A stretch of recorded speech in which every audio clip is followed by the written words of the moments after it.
Hello everyone, welcome to the Armageddon Championship Series 2023.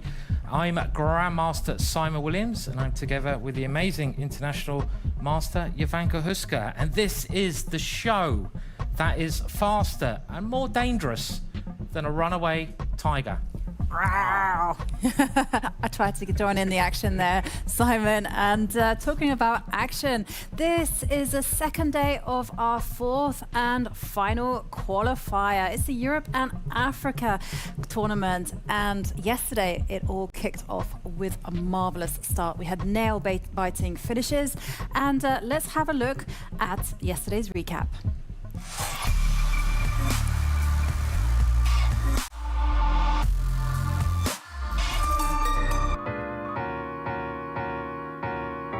The first day of the Europe and Africa regional qualifier began with a top match between British number one Michael Adams and Poland's top player Jan-Krzysztof Duda. The first game started with Adams opening quietly, but Duda handled the tension well to easily secure a draw.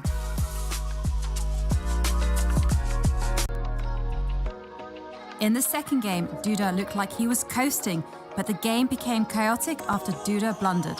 A mutual blunder from Adams meant that Duda scored the point and took the match. The second match of the day saw the all-German clash between Vincent Keymer and Alexander Donchenko. In the first game, Donchenko looked like he was doing well until he blundered and Vincent took the 1-0 lead. The second game also looked to be going in Donchenko's favour until he lost on time, a rather unheard of thing at this level, meaning Vincent Keymer goes through to the next round. This is Armageddon Championship Series 2023, the ultimate chess showdown of the year. The first three tournaments have already finished. The Americas with finalists Wesley So and Sam Shankland.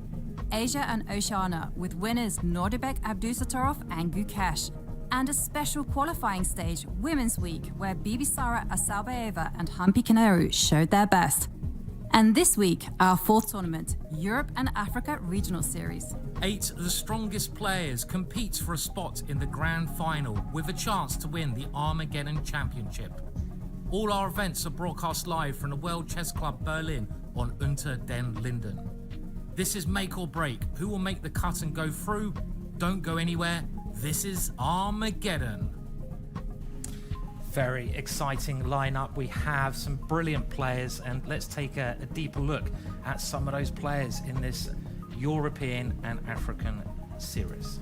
Yeah, I mean, just take a look at some of those big names in the chess world. Jan-Krzysztof Duda, Maxime Vachier-Lagrave, then we have Rapport, just to name a few, as well as 18-year-old Vincent Keymer. And not to mention that there were two online qualifiers, Matthias Bluebaum and Alexander Donchenko. Wow, some big names in the chess world competing here.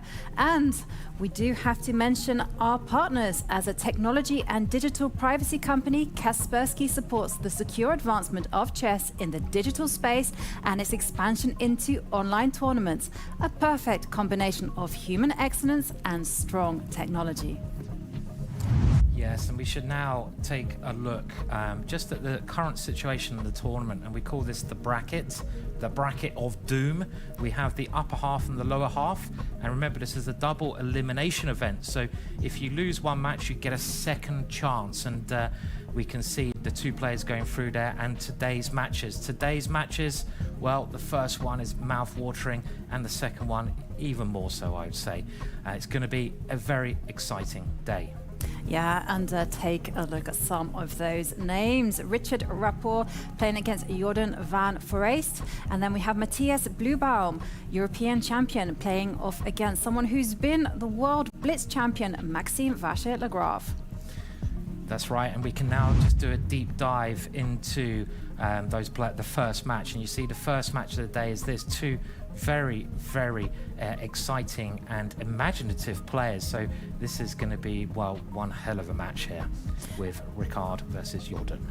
Yes, and talking about Richard Rapport, 27 years old, born in Hungary, played for Hungary for a long time, but now represents Romania. And check this out, became a Grandmaster at 13 years old. He won the Grand Prix, which meant that he qualified for the 2022 candidates. And as well as that, he's also been winner of the 2013 European Rapid Chess Championship. He's also one of the most creative players around and has also been a famous second. Let's hear more from Richard in his own words.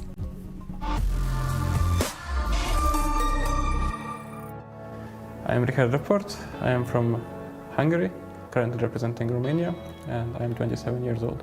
I got introduced to the game of chess at about 4 years old, and later played my first tournament, I believe, when I was 9 years old. And I spent most of my childhood, sitting over a board looking at chess. And yeah, it took sort of sacrifices, but also it kind of instantly gives you a path. So it's a choice that you don't, as a kid, you can't really make, and it's made for you by your parents or parent. And then later on you come to appreciate this choice, or you come to regret this choice, So it's kind of happened with me, I believe, as well. To me, chess up to today is a beautiful game, so it still fascinates me in some levels.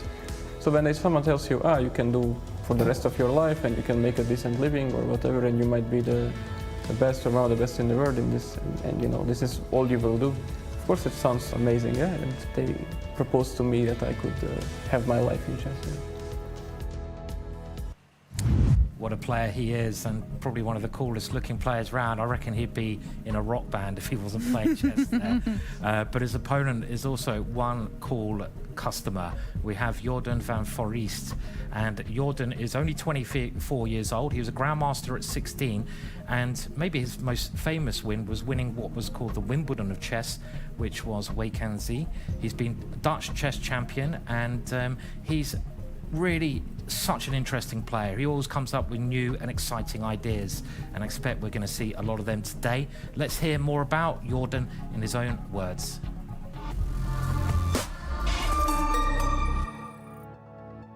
My name is Jorden Van Foreest, 24 years old. I'm from the Netherlands. I've been playing chess since the age of 6 years old, when my father taught me the rules. And I would say I really started to pursue a chess career, or started to get into it, when I by accident won the Dutch Open Youth Championships under 10. It was my first success, and I went on to play a lot of chess after that.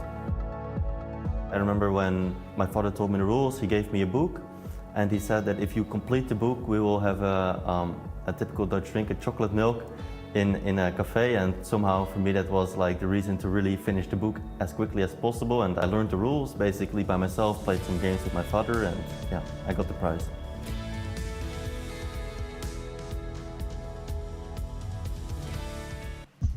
Well, this is quite the matchup. Two of the most creative players on the planet. This is what we are waiting for. And let's have a look at what the two players will be playing. First up, they will be playing 2 games of Blitz at 3 minutes plus 2 seconds. And if the match is tied, everything will be decided by the crowd favorite, Armageddon, and Armageddon will happen if it's 1-1 after those 2 games. There's such quick matches where white has 5 minutes, black has 4, but white has to win that matchup. We're only 23 seconds away now from the start. Another very important person is our arbiter Anastasia, who makes sure that there's no disputes and she can clear everything up. 12 seconds now, Jovanka. 12 seconds, and usually we see the players serious and focused, and here we actually just saw the players in discussion. Were they analyzing something? And anyhow, they're the players are now in the mood.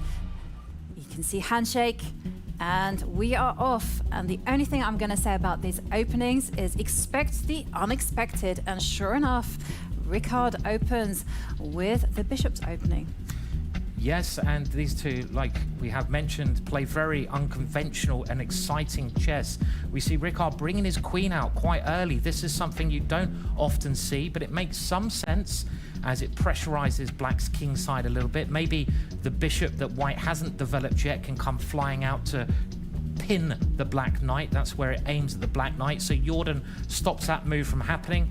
Both players seem to know what they're doing here. They're not surprised. I mean, I guess it's hard to surprise a surpriser.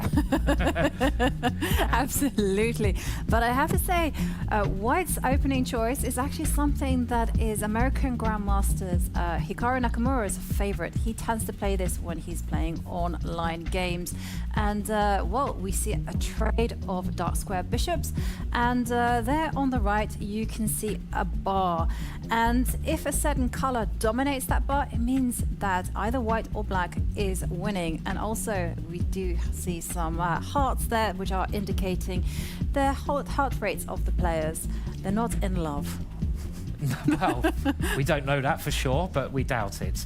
And you can see that Ricard's heart rate is very high there. It's 149, and maybe he's getting excited about this push on the king side that he made, opening up that area of the board. And I must say, I'd rather be on the white side of this. It seems like white has more attacking chances, exchange in the center, and this will give white more pawns in the center of the board. And look at that open file that white has for his rook. You see the rook next to the king, it's lined up. There's nothing in the way of that rook against black's knight. So I'm certainly a little bit favoring white's position, as maybe the evaluation bar is as well. I'm really liking Ricard's position. You know, like you say, he has an open line. He has a big square for a knight to jump into the f5 square and attack the black queen. And there you go. He just dives in. And once again, Ricard's heart rate, 143, and it's early days. The players are not stressed because of the clock. They're just excited. And you can see that with the last move, Jorden was trying to exchange queens. Here it comes, but I don't think Ricard's going to go for the exchange. He keeps the queen on the board because it's a very powerful attacking piece. And I think it's going to be white who's going to start this attack. He gets his rook out of the pin and wait for that white knight to come in. The white knight will fly in.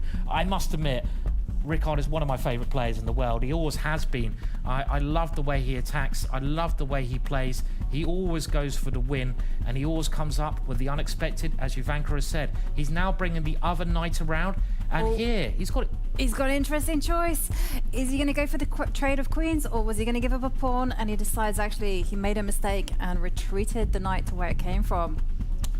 Yeah, Jorden has played this very well. He's got a very secure position on the king side. Black's knights are finding some very nice squares as well, but look at that white knight straight into a beautiful square. On the other hand, black moves his knight into quite an uncompromising position there, and it's building up as we speak. They're both playing quite quickly though, aren't they? They are, and I love the way that Jorden has played it, and also put his knight there on a beautiful post, saying to Ricard, anything you can do, I can do better. And we see Ricard actually retreat his knight, and whoa, Jorden also lining up his rook on a semi-open line. This game is so tense. I find these positions so hard to play. Knights are the trickiest pieces. They jump around, jump up, and get down, and you never know where they're going to go. And they're just dancing around on the right, on the left. They're trying to find weaknesses. They're trying to find squares to come into. But this move I thought was forced, and now the queens were exchanged. Jorden is probably feeling even happier, but I still quite like White's position because he has more pawns in the center, and there's a couple of weak black pawns, that one on the left-hand side. And look at that move. That's a very ambitious move there. Yeah, but I do feel that Ricard perhaps let things slide a little bit with that knight attack on the rook, because that knight was doing a great job at holding the rook at bay. And if we do quick maths, a knight is worth 3, a rook is worth 5, then only white is going to be better in this position. Yes, and that with that knight on the left-hand side, it's tied up black's rook. Look at black's rook on the left on that light square. It can't go backwards because the knight will take it. It can only move to one square. So at the moment, it's really just paralyzed, and this could be a major problem if white can open up some lines, and white's going to do that very shortly. He's pushing his pawns to try and open up lines. On the other hand, Jorden has exchanged off that dangerous knight. That was a very clever maneuver there, and maybe now Jorden should be quite happy with his position. I think Jorden is going to be delighted with his position. Take a look at his rook in the middle. It's bearing down, looking at one of white's pawns, and then black's knight is also getting ready to spring in and attack it as well. Oh, and white's knight That was White's pride and joy. It's going to get kicked back. And look at the heart rate of Ricard. It's gone up to nearly 160. And I think this pawn push he played has actually created some horrible weaknesses. And I think Ricard is realizing that he has some big weaknesses in the middle of the board. And can he defend his pawns? I'm not sure he can. And this is going very wrong for him. And he's now played a bit of a sacrifice, but he will get the piece up by using a fork. And he's trying to complicate the situation, because this is a good thing to do when you're in a bad position, make complications. But Jorden looking very good at this moment in time. Yeah, I agree with you, Simon. He wants to take Jorden into that deep, dark forest.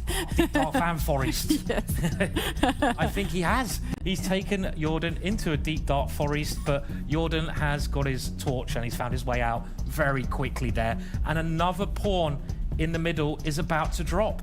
This one that the rook is now attacking. So you're going to have to defend so well here, White is, to have any chances of holding this position. And we're getting to the end game now. Lots of pieces getting exchanged off. Remember, you have the opening, the middle game, and the end game.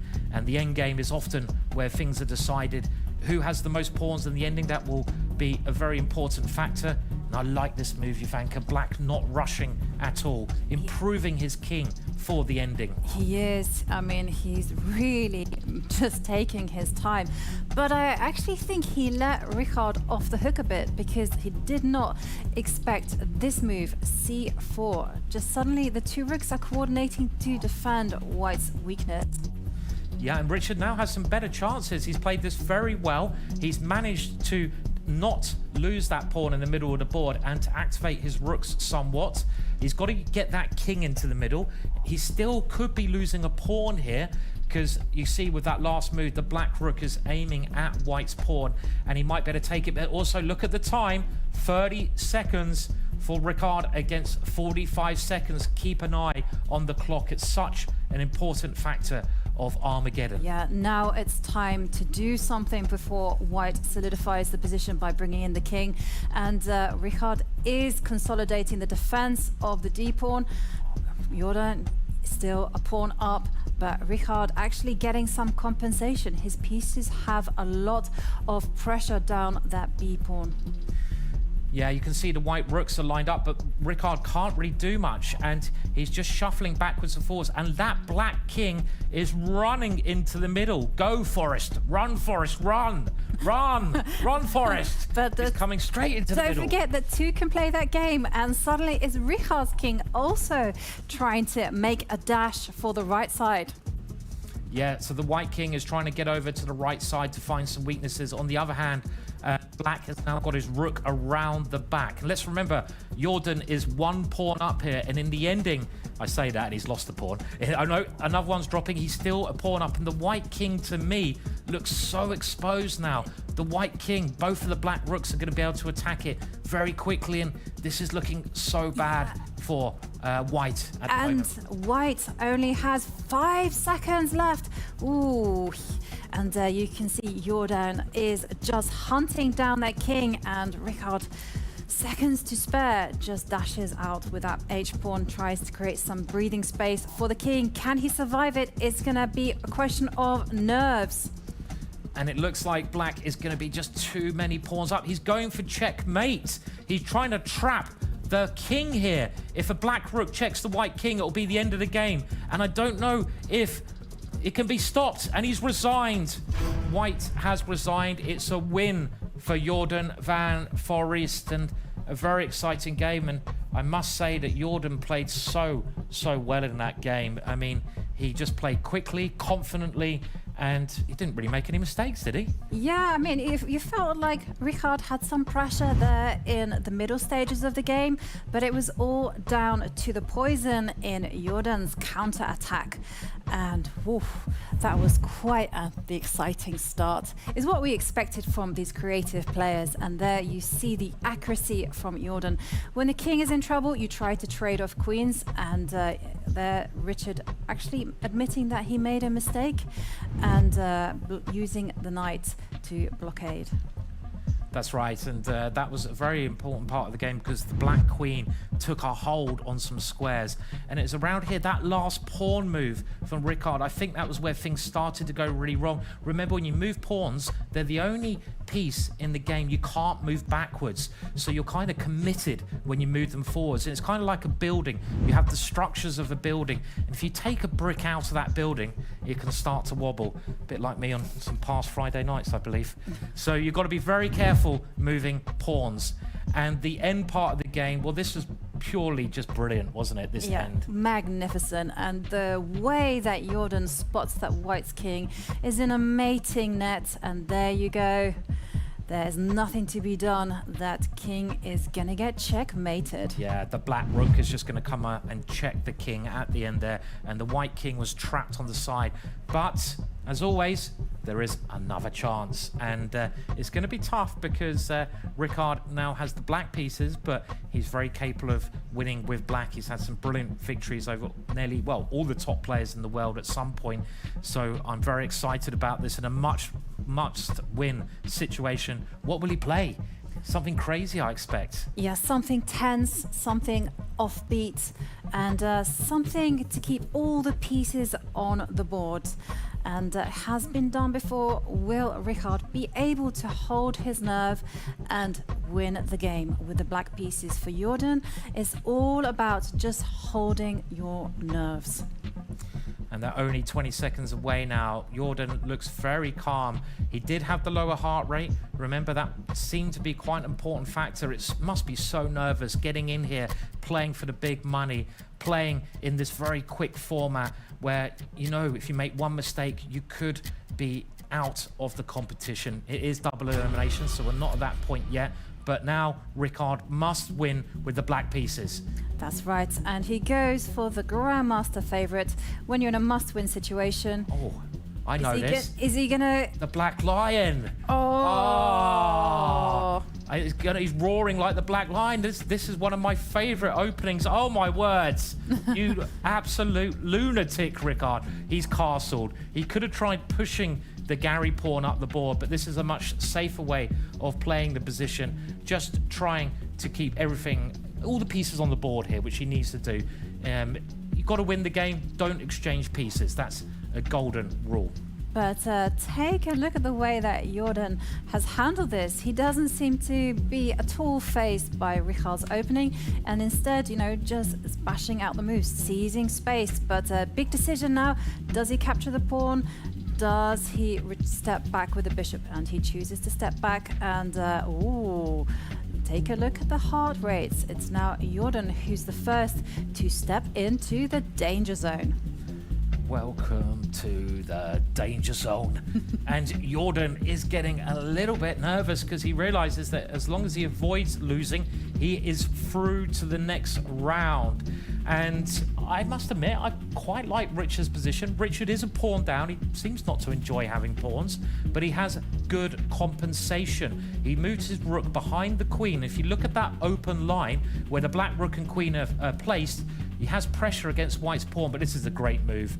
Black's got a very loose pawn on the left-hand side of the board. I kind of underestimated that, actually. And with that last move, if black now goes and takes the pawn, black's going to lose that pawn on the left-hand side, so he can't really do that. Definitely some nifty footwork there from Jorden. And, well, Ricard's last move did attack the central pawn, and that's why Jorden did retreat the knights to defend it. But still, very tense position. Both parties just simply defending their weaknesses. And whoa, ho, ho, what is this? Sounded like Santa then. Thank you. The queen coming to the edge of the board, piling on the A pawn. And look at Ricard, he says, I ain't afraid of that.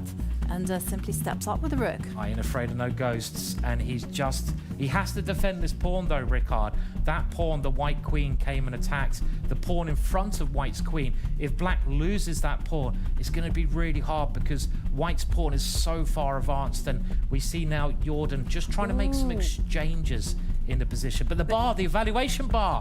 It's gone. It certainly has. You see that black has there's more color in black's side, and there you can see that the bar thinks that black is slightly better, and now it's readjusting itself. But it feels like it's a wild position now. What is Jorden going to do? I think Jorden he didn't see this move. I think he assumed he could now take the pawn with his bishop, which he can't, because if the white bishop takes the pawn, black's queen will take white's knight, which is currently defended by that bishop, and all of a sudden black's queen has infiltrated into the enemy territory, and it's causing a lot of trouble. So now Jorden goes back and he's defending now. No, but he blundered a second pawn. Wow. They always say that mistakes come in pairs, and this is it. Well, Jorden has to bank on the strength of his dark squared bishop, which is bearing down on the a7 pawn. If that can give him compensation for 2 pawns, then okay, he can hold the balance, but it's gonna be an uphill struggle.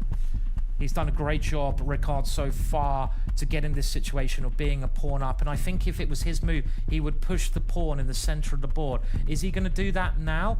I would be very tempted. He is. And this is a great way to get rid of a pawn which looks like a bit of a weakness, but now becomes a strength. He's trying to release the black rook behind that pawn, a bit like a cannon. And he can now even push that pawn again, but then the white knight would come in. But the evaluation bar is massively in Ricard's favor. He can just simply capture that pawn with his... No, he can't. I was going to say with his knight, but that would be a mistake.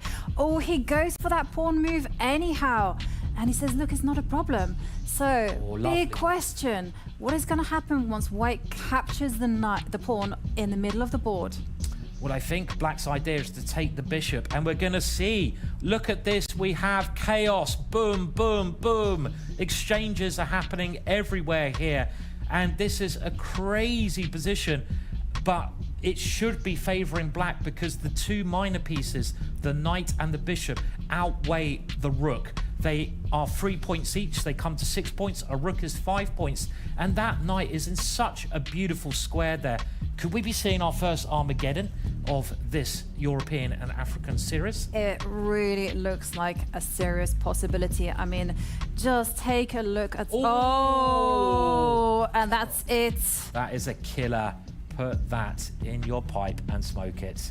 That is a killer move. That's what we call a fork. The hardest moves in chess are supposed to be backwards knight moves.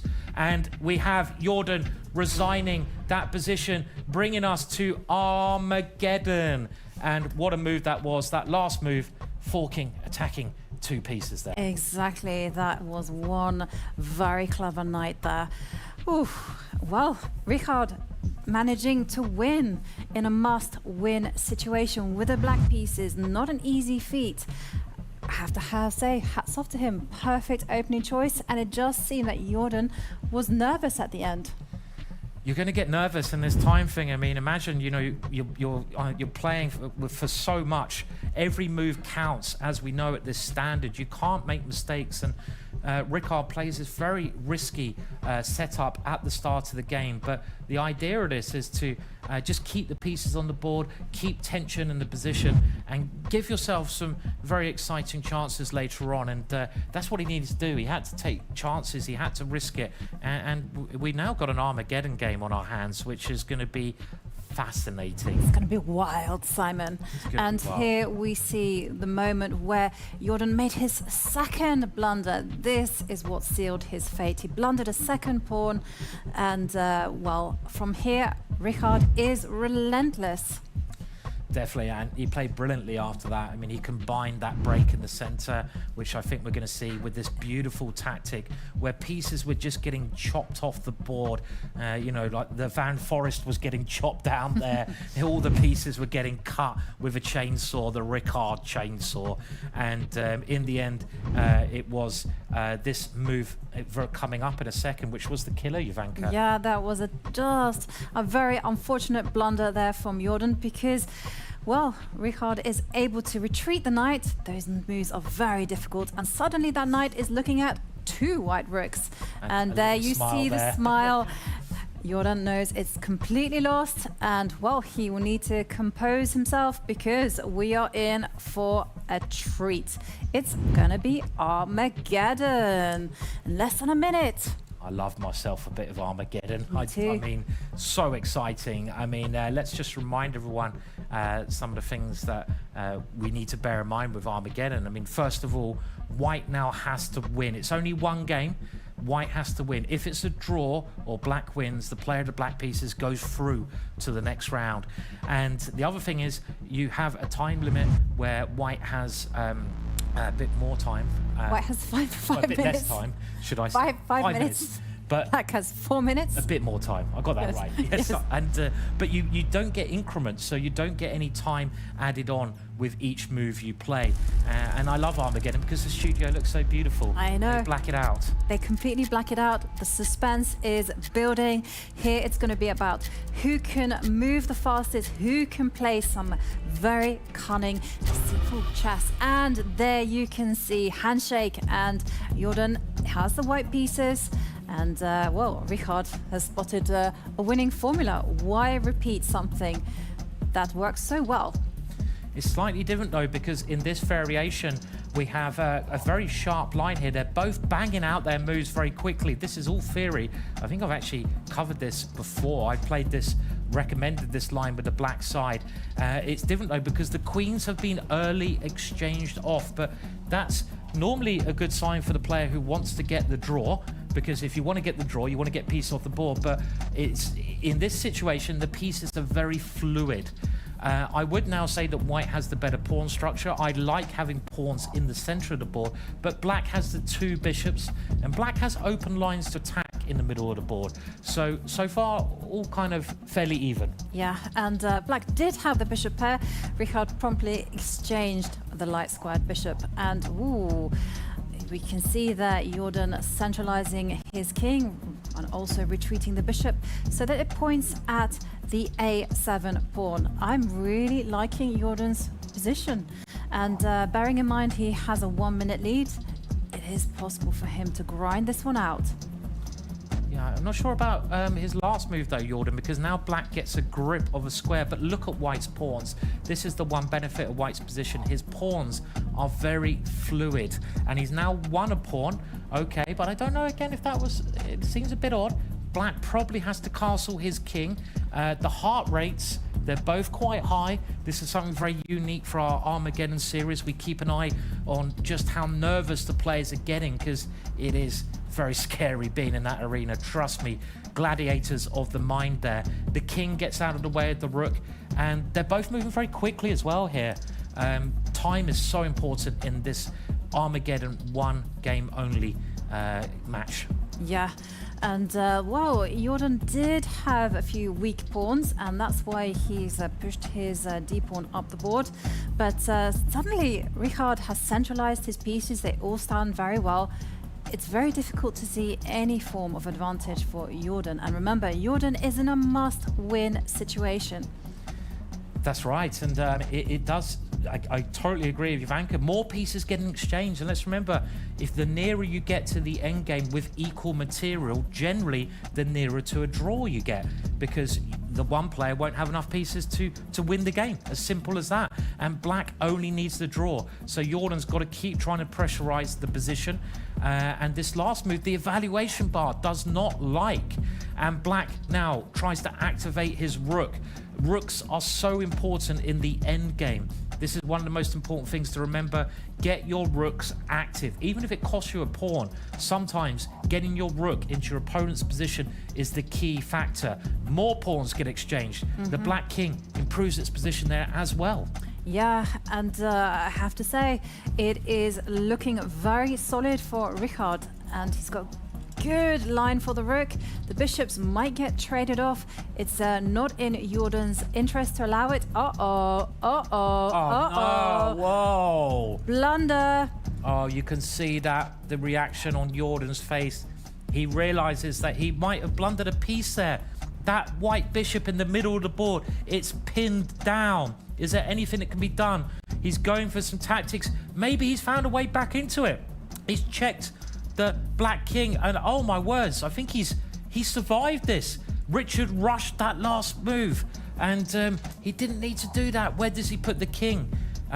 This is actually now, I don't know, it's got complicated or something, because if you move the king here, This check is the key check. But remember, you only need a draw. Yeah, you only need a draw. So, but this was very important that Jorden could step back with the rook and defend the bishop. And now Richard giving a check, and now the knight is going to retreat or gives a check again.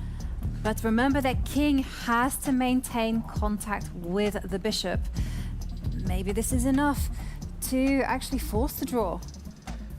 Well, the king's got to attack the knight here, and if they repeat the position 3 times, it is a draw, and that means that Jorden has to go into this ending where it's equal material, but generally the bishop is better than the knight.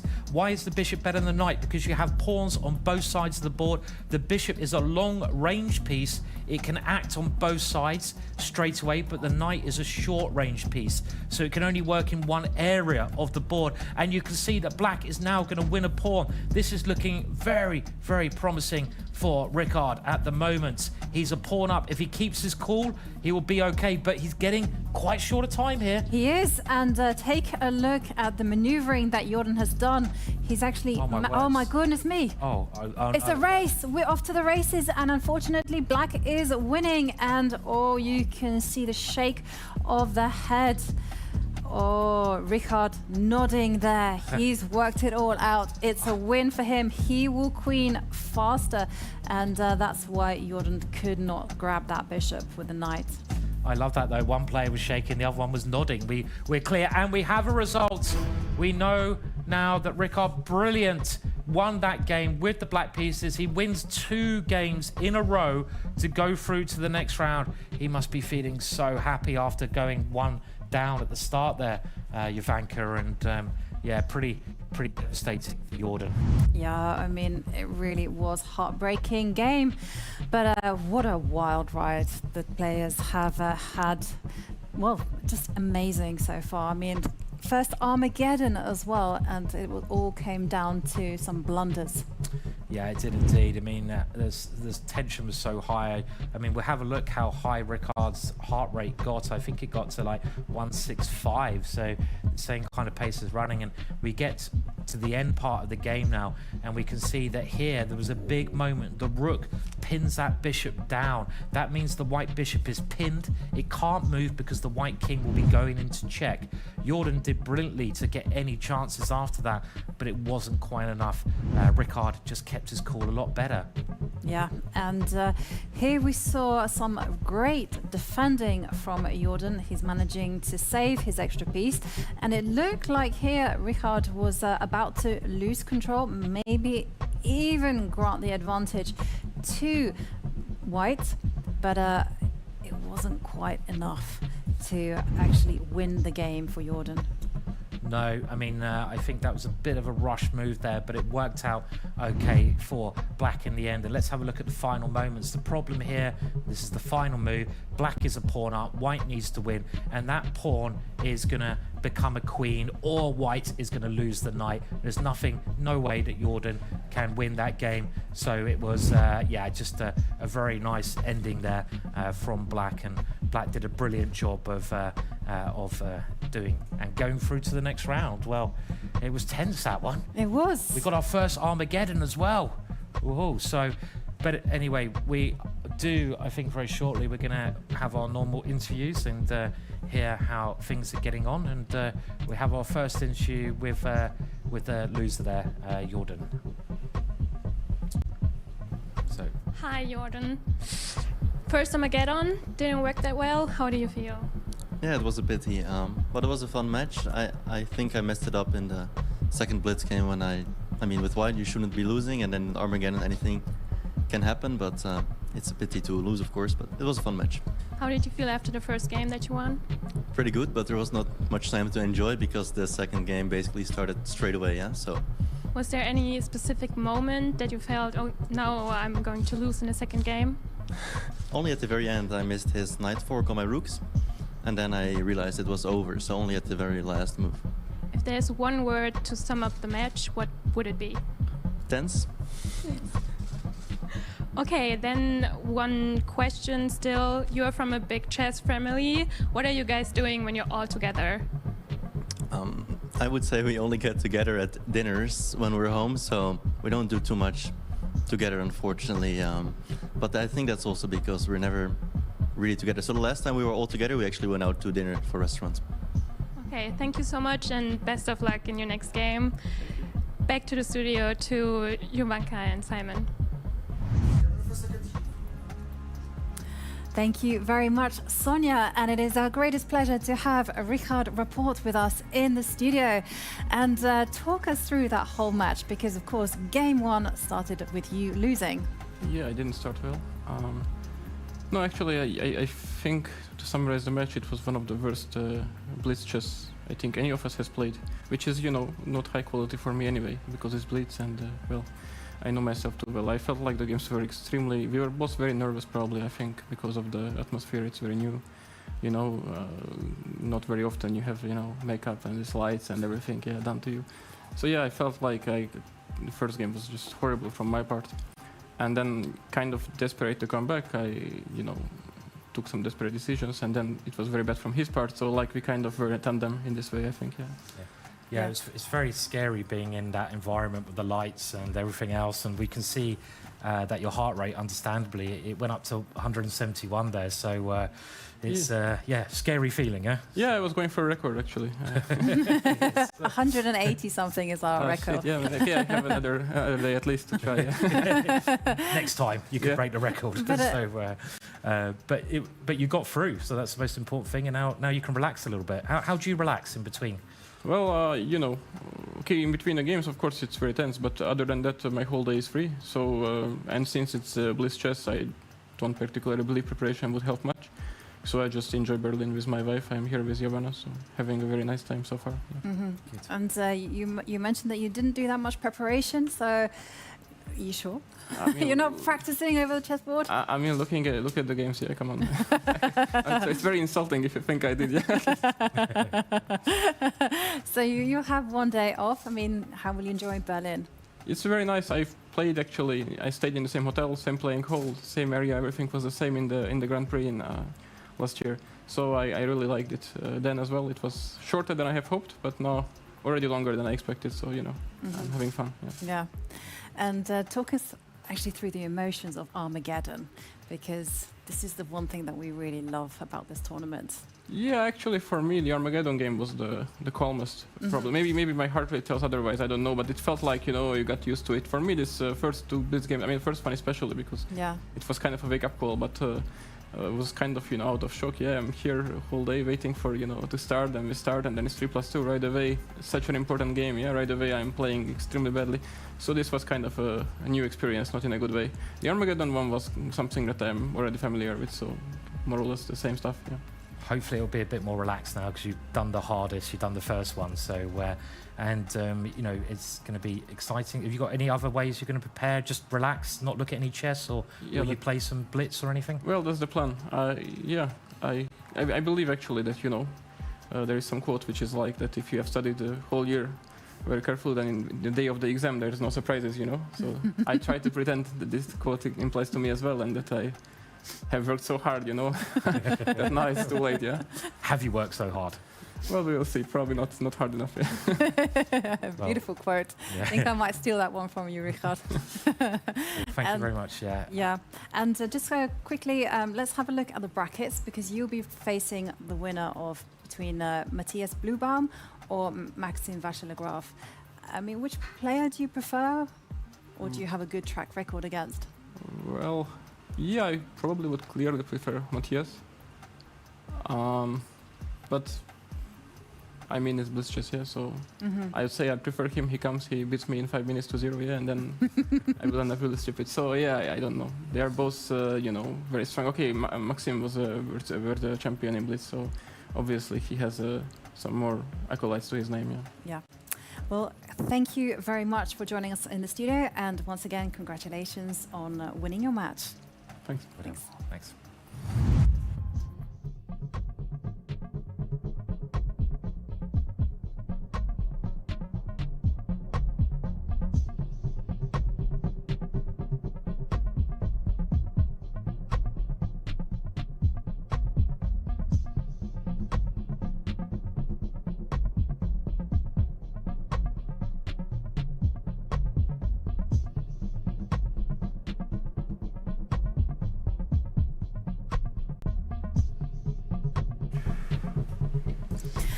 And time to mention one of our partners, the FIDE Online Arena, which hosts rated tournaments and games 24 hours per day. Join the arena and you'll get a FIDE ID, a profile on FIDE.com, access to pro chess community, official online ratings and titles, all recognized by the International Chess Federation. There's prize money tournaments and so much more. So play official games at chessarena.com. Yeah, and we're getting ready very shortly for the second match of the day. And here is the lineup. We have Matthias Bluebaum versus Maxime Vachier-Lagrave. And this is going to be one hell of a match as well. We don't get much room to breathe here. We're straight into the action. And let's have a look at the player profiles. And here we have Matthias Bluebaum. He's the second strongest chess player in Germany. Also won the European Championship in 2022 and winner of the Armageddon online qualifier. Became a grandmaster at 18 years old. But let's hear more about Matthias in his own words. My name is Matthias Bluebaum. I'm from Germany. I'm 26 years old. I started playing when I was 6 years old, and my father and my older sisters were playing chess, so that's how I got into chess. Everyone likes to do what they are kind of decent at, so I just enjoyed playing chess, and it was always going kind of decently. Actually, took very long time till I considered doing it professionally. It was never really an option when I was growing up. I just basically stumbled into it. I got better, and at some point I started to feel like I can at least try to do it professionally. I'm usually doing quite well when there's something at stake, but even though I'm very nervous usually, but somehow I manage to very oftentimes get the needed result if there's something at stake, but I'm not sure if it's a special skill or just luck. I don't know. When I became European champion, I was happy, but it's always like you're happy for like 2-3 hours and then you realize, okay, life goes on, it's not changing too much. Very If I won calm. the European Championships, I'd be celebrating more than 2-3 hours, 2-3 weeks, I think. But his opponent is the very strong and charismatic Frenchman, Maxime Vachier-Lagrave, who's been a brilliant player throughout his life, became a grandmaster at 14 years old. His blitz rating is 27.39, but he's also been a blitz world champion. In 2021, he won that coveted title against the best players in the world. He's been French champion. He's just won everything pretty much except for the big World Championships title. But what a player he is. And let's hear more about Maxime in his own words.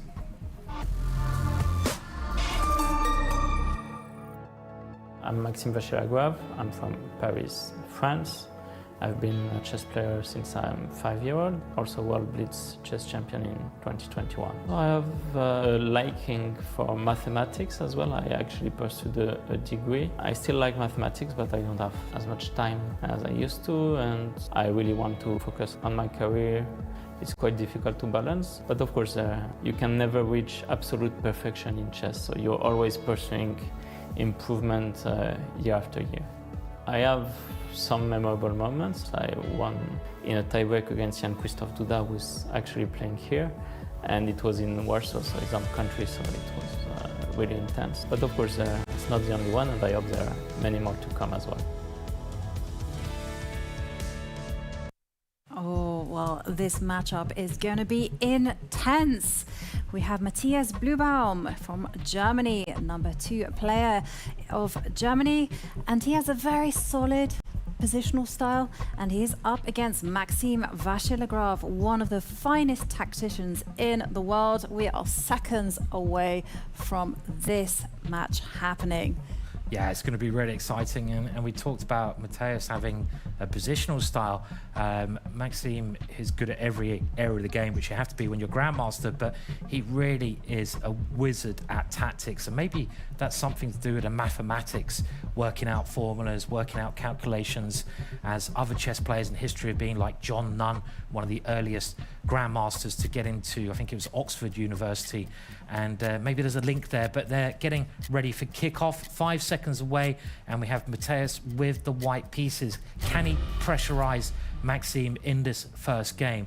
We have the Queen's Pawn come up, and it looks like, what opening will we have here? We have the collie system. We do have the collie system, and this was designed to avoid the queen's gambit accepted, which arises if white pushes the c-pawn 2 squares.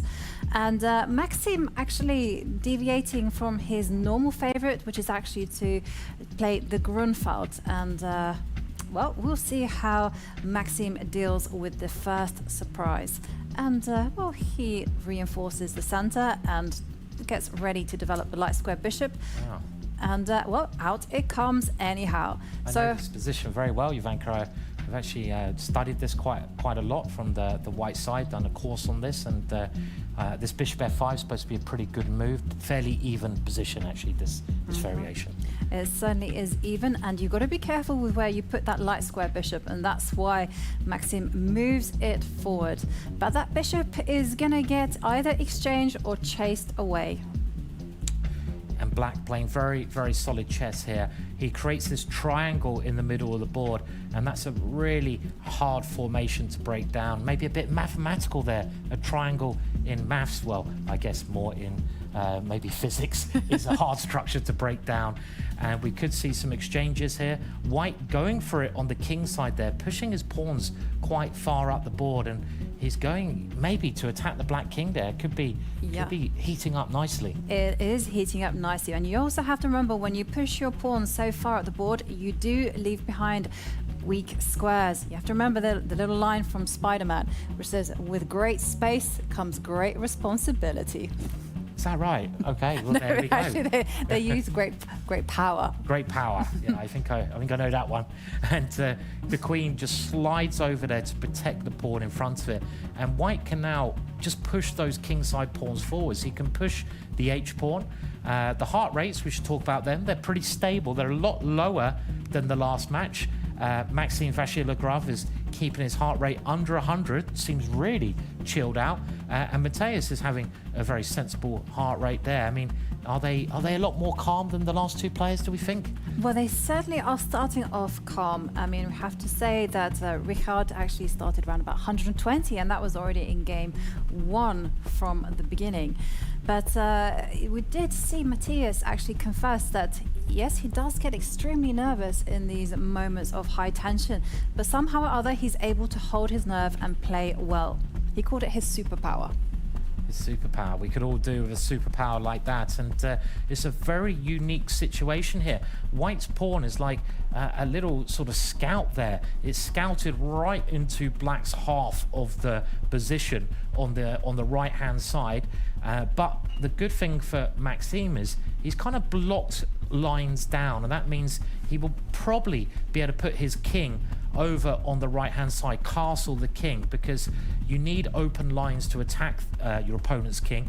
And even though white has this advanced pawn, it's kind of blocking his own pieces. It's getting in the way. So maybe Maxime could just castle here in this position. And no, he's deciding to maneuver his knight into the center first of all. Another very sensible idea there. Love it. That knight is going places, primarily the e4 square.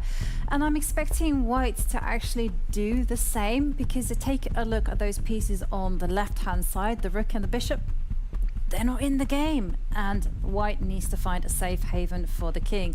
This is the problem with going on the aggressive so early on.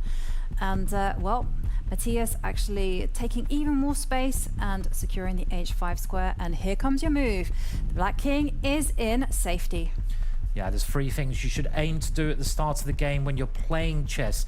You should aim to get some control of the center. It's like a battle. You need to control the center of the battlefield. The next thing, you need to get your troops into the battle. So you need to get your knights and bishops in. And then lastly, your king is your most precious piece, so you need to get your king safe. If you remember those 3 principles, you can't really go wrong. Yeah, and I don't like this last move by Matthias Bluebaum. I mean, it looks like a fairly harmless move. After all, it's getting ready to develop dark square bishop.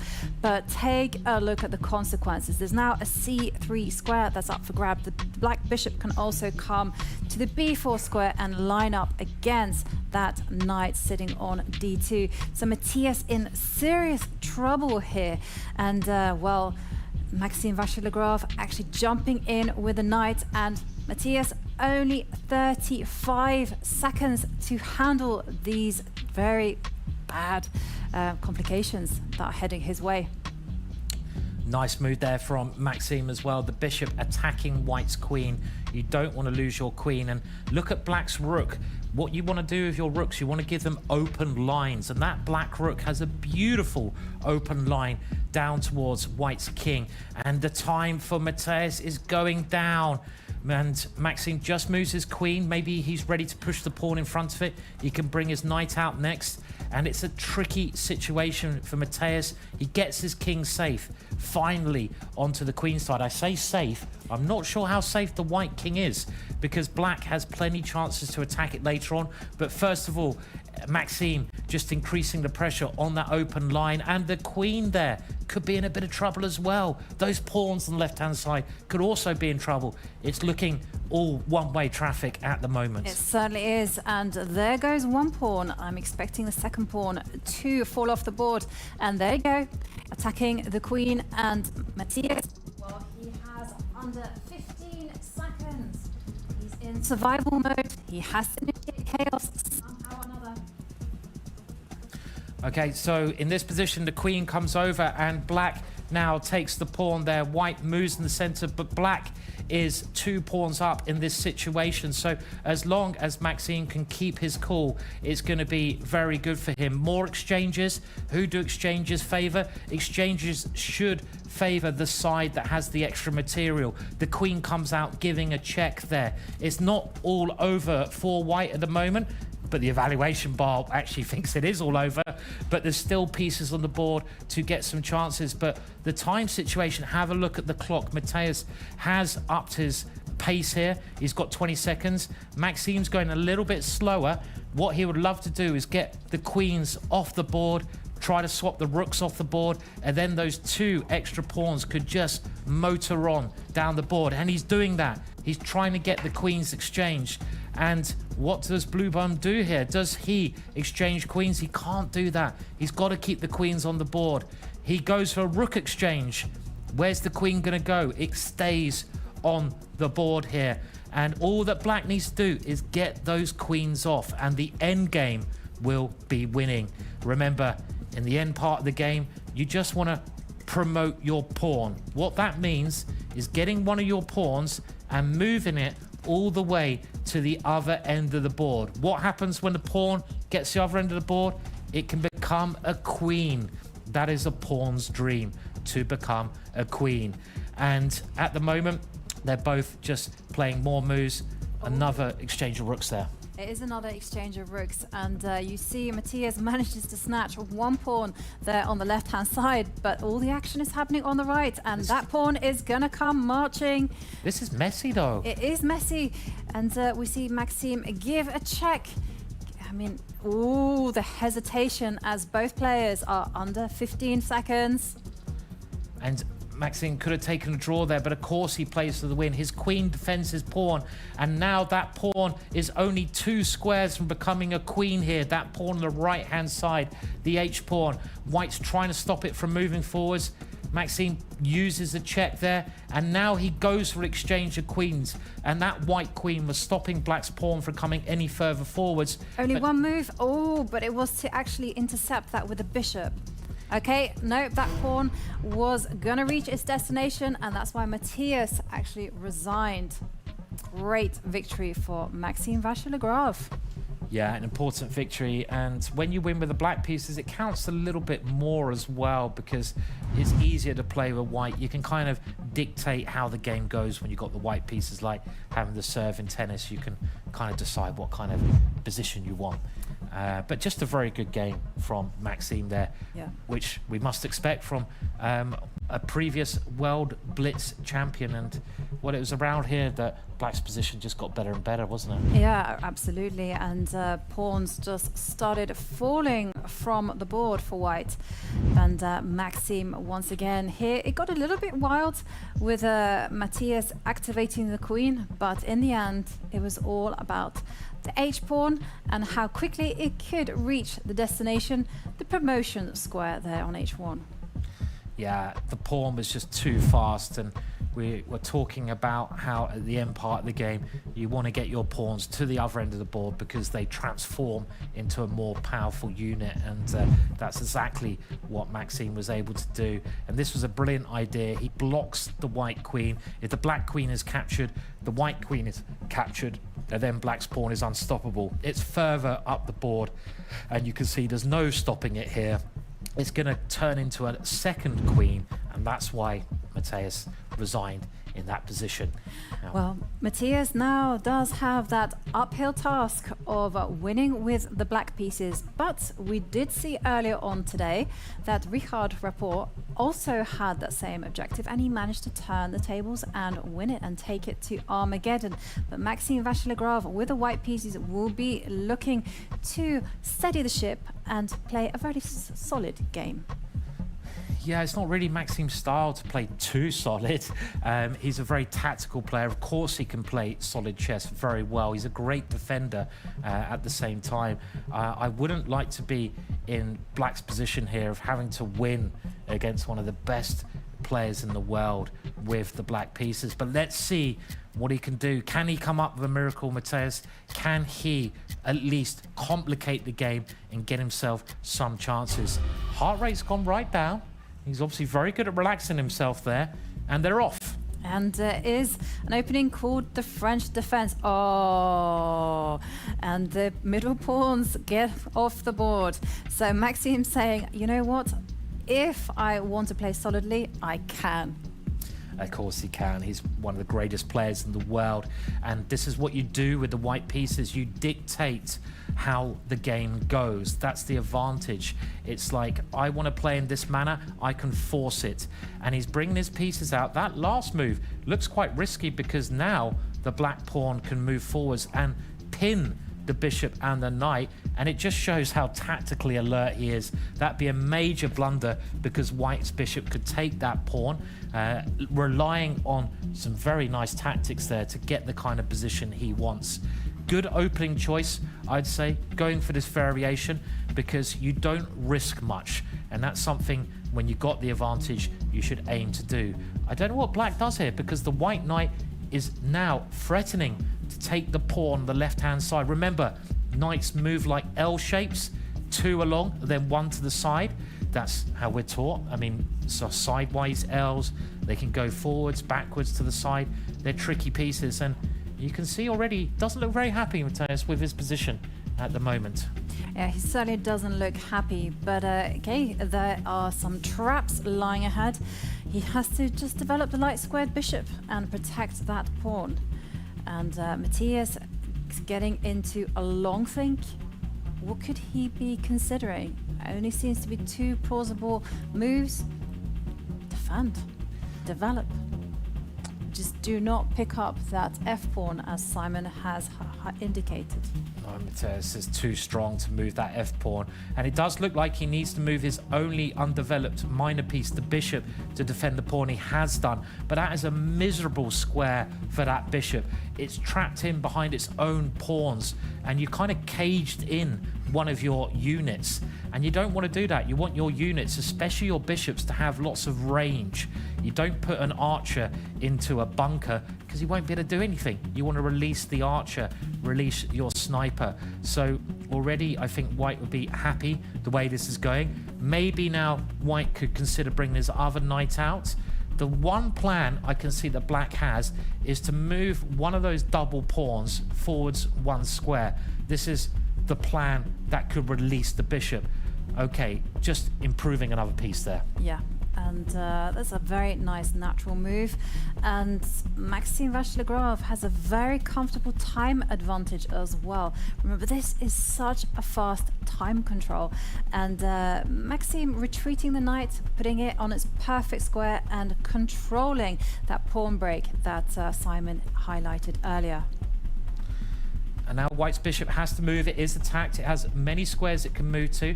Black does have a little bit better development because the white knight is still sleeping on the left-hand side. But I think this is not so important because the black structure, black's pawns are a bit ugly. That bishop now trying to find a better way into the game. but the white knights are going to clamp down on that square in front of those double black pawns. They're aiming for that one, and this is nice positional stuff from Maxime at the moment. On the other hand, Matthias has got to go for white's king. Just go for it. Bring your pieces towards your enemy's king. Checkmate ends the game. Get the knight over. Get the queen over. Attack, attack, attack. This is the only chance here. Yeah, and there we see Maxime trying to control some of those squares in the center, putting his knights on great posts. And, well, you gave the signal, Simon, and Matthias is listening. Look at those two bishops. They are bearing down on the right side of the board. So Maxime has to be tactically alert here. But the white knights are just so beautifully placed. I mean, we have talked about the bishops quite a lot this show, how strong the bishops can be. But when the knights get into nice squares where they can't be kicked away, they can be more powerful from the bishops. And for my eyes, those knights look gorgeous there, especially the white knight in black's camp there, in black's half of the board. It controls many squares. And with the last move, white is getting ready to exchange all the rooks on that open line. The more pieces that get exchanged, the more nearer to the draw he gets, which helps him go through to the next round. And there we see Matthias shaking his head. He's not happy with his position. Okay, we see a set of rooks leave the board. Queen is gonna move. I think it's time to take inspiration from that pawn advance on the left side of the board and start pushing the H pawn. But there we see Matthias starts to move his queen and rook there. I mean, what's he doing? Well, I think he's trying to play on both sides of the board. He just can't get into Maxime's position. He's getting shorter time as well. He's under 30 seconds. So far in this game, he hasn't managed to get many chances to really get an advantage. Maxime keeping everything under control. And another very nice move there, just defending everything. The black knight coming back around, trying to find a better way into the game. But now maybe white, an aggressive move. I like that. Even though you need a draw, why not go for the win? Push the pawns forwards. The bishop now aims to exchange itself, getting ready to wipe off more material from the board. Still some chances here. It's still quite even, but Maxime not giving much away at the moment. Yeah, definitely. And I'm really actually liking the way that Matthias has played this, because look at those two knights. They might be sitting pretty, but one of them can get exchanged off. And hello, is there a pawn up for grabs now? Wow, can black take this He pawn? does. He has. It's getting exciting. Did Maxime just blunder a pawn and a central pawn? Are we going to have two Armageddons today? He goes a pawn up. And what's white going to do? He chases the queen. Where can the queen go? Dives into white's position. And all of a sudden, Matthias has got some chances here. He certainly does have some chances, but he has to watch out for his queen. That queen is on shaky territory there. She could get trapped. And look at the clock as well. Maxime has a big advantage on time. 52 seconds against only 13. So Matthias can't make any mistakes. He's got to play instantaneous now. The white pawn moving forwards, getting a little bit nearer to becoming queen. But let's remember, black is a pawn up. The evaluation bar, though, still likes Maxime's position here. Is his queen going to get in trouble there? That's the vibe that I'm getting. I mean, take a look at the queen. She doesn't have too many squares even now. And Maxime, well, he's got full board vision. He's actually playing on both sides of the board. And, well, we see that Matthias, he is playing instinctively, just targeting the b3 pawn. Yeah, Matthias is playing very well here. But wait one second. What's happening here? Well, can you grab another pawn? Oh, no, he doesn't. He decides to retreat the knight. But that is a good move. Attacking the f4 pawn with check. And he did that with seconds on the clock. They're both getting shorter time, but it looks like Matthias is doing an excellent job of getting back in the game. He's one pawn up, and he wins a second pawn. This must now be winning for black here. It's got to be winning for black. Can he keep his cool, though? The one chance that white has is that pawn on the left-hand side, and he pushes the pawn. Can he make that pawn a queen? He's 3 squares away from queening. It's got a long way to go, but it's only 1 square now. must be winning for black still. It is looking like it's winning, but I tell you, it's not very easy to play when your rook is trapped in the corner like that. And again, Matthias, only 6 seconds left on the clock. Oh, big threat of rook coming to b8, and this is why Matthias was forced to advance that c-pawn. Looking so good. White's pawn is his only hope here.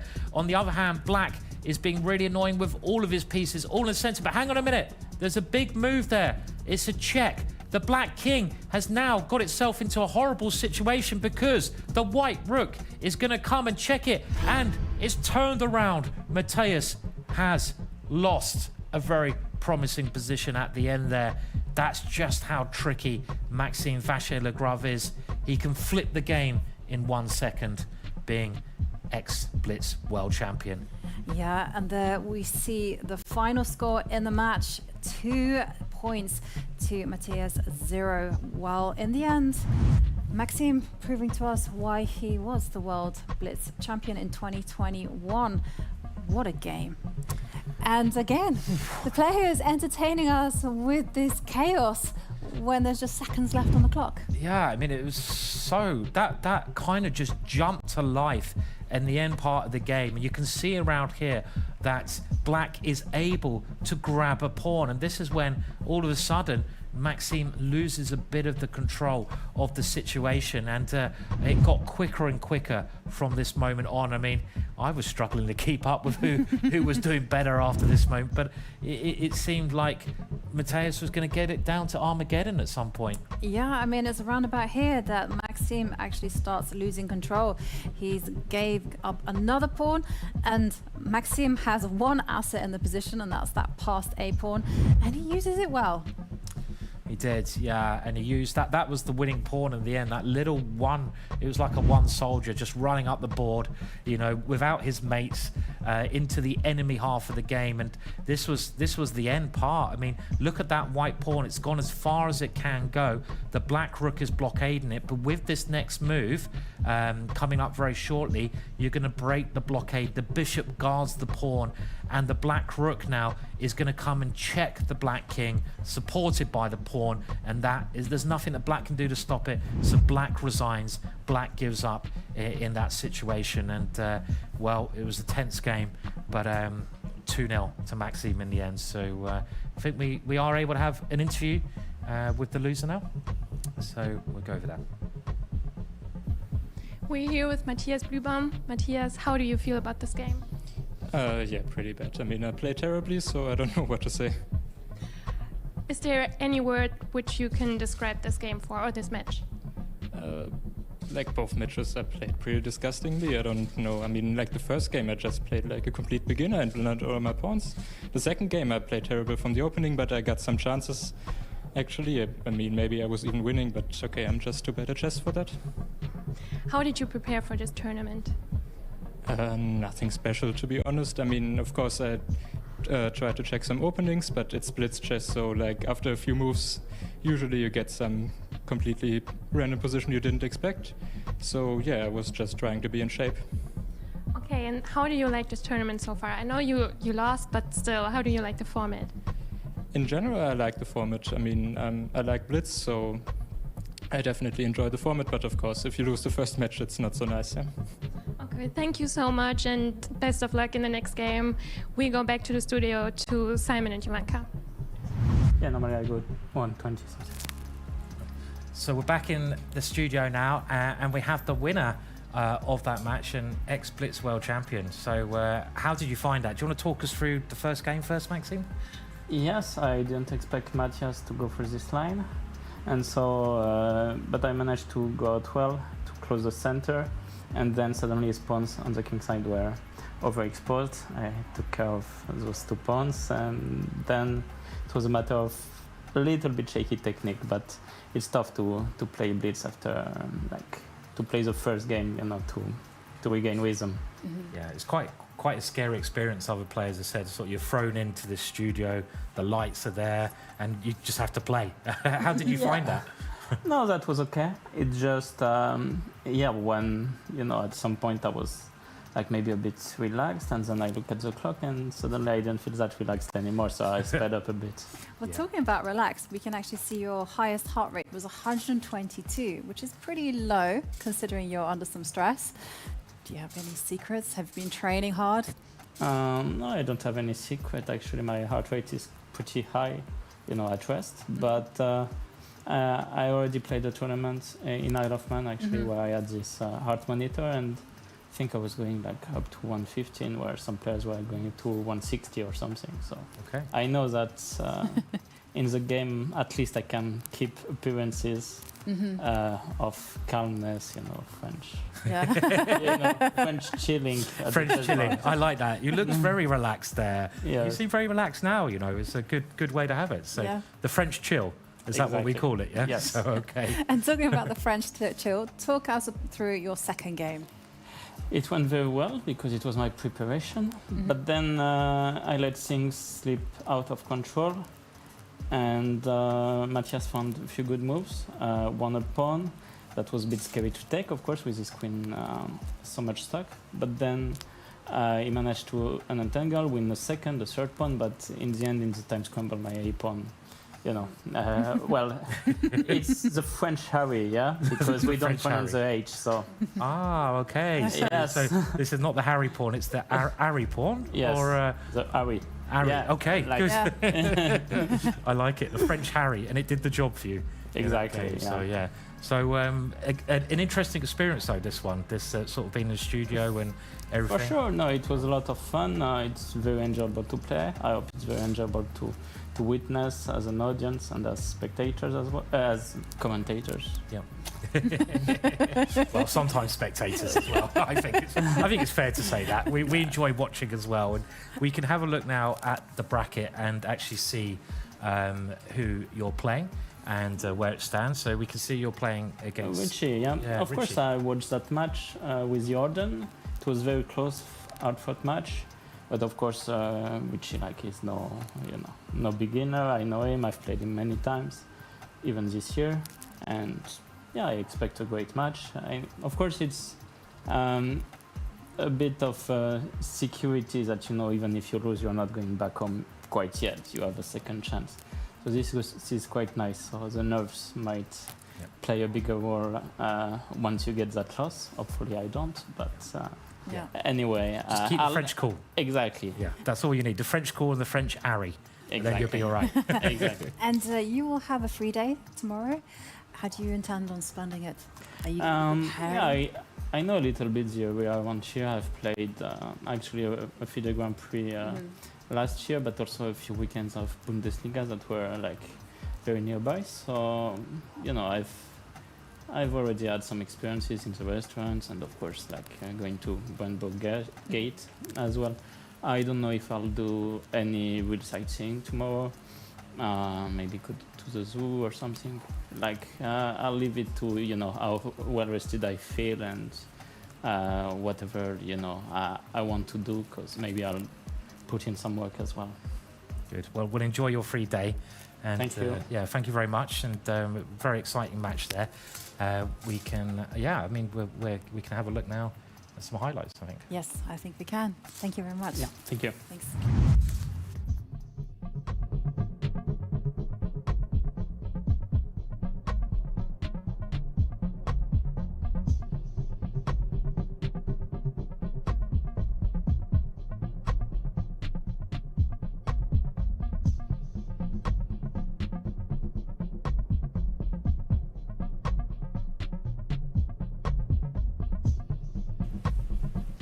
And time to mention one of our partners. The official partner of the Armageddon Championship Series is IT.com Domains, a domain registry like no other.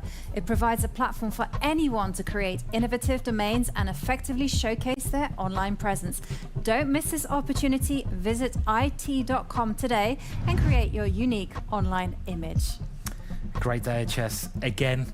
I mean, no surprise there. We're getting many great days of chess, and we see an ex-world champion go through to the next round, which is just fascinating. And there's more great days of chess coming up. Right? Absolutely. Every day is going to be a winner. And tomorrow it is going to be elimination day, as we are going to send some players home. First up, we have Michael Adams facing off against Alexander Donchenko. What's going to happen there? And then Jorden Van Foreest is going to be facing off against Matthias Bluebaum. Ooh, what do you expect, Simon, from these encounters? Wow. I don't know if it's a bit cruel, but I actually like the loser goes home day, which sounds a bit cruel, but they are even more pressurized because so far up to this point in the competition, of course, you get that second chance. It's a double elimination, but tomorrow they don't get a second chance. So if they lose, they go home. So it's going to be even more tense to watch. And I think I've got to be a little bit biased, haven't I? I mean, I would be lying if I didn't say I wanted our fellow Englishman to do well tomorrow. No offense to his opponent, but you know, we've got to support the English legend, one of my heroes at least. But another exciting day of chess coming up then, and it was good today. We got that Armageddon in the first game. That was very exciting. Ricard playing brilliantly to get back into the game there. Yeah, absolutely. And winning a clutch win with the black pieces against Jorden Van Foreest, who in the first game had played some very impressive chess. Yeah, it looked like Jorden was doing so well. But anyway, we'll see you all soon, and goodbye from me. And goodbye from me too. And we'll see you tomorrow, same time, same place.